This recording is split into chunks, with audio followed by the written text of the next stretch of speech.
ஆந்திரா, தெலுங்கானா, மேற்கு வங்கம் உள்ளிட்ட 10 மாநிலங்களில் நாளை மக்களவைத் தேர்தலுக்கான வாக்குப்பதிவு நடைபெறவுள்ள நிலையில் அதற்கான ஏற்பாட்டு பணிகள் தீவிரமாக நடைபெற்று வருகின்றன. நாடு முழுவதும் மக்களவைத் தேர்தல் 7 கட்டங்களாக நடைபெற்று வருகிறது. இதில் 3 கட்டங்கள் நிறைவடைந்த நிலையில் 4வது கட்டமாக 10 மாநிலங்களில் உள்ள 96 தொகுதிகளில் நாளை வாக்குப்பதிவு நடைபெறவுள்ளது. இதற்கான ஏற்பாட்டு பணிகளில் தேர்தல் ஆணையம் தீவிரமாக ஈடுபட்டு வருகிறது.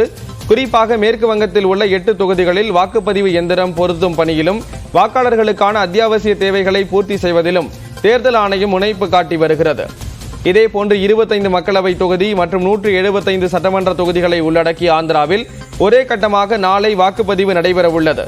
தெலுங்கானா, பீகார், ஜார்க்கண்ட், மத்திய பிரதேசம், மகாராஷ்டிரா, ஒடிசா உள்ளிட்ட மாநிலங்களிலும் நாளை பொதுமக்கள் வாக்களிக்க உள்ளனர்.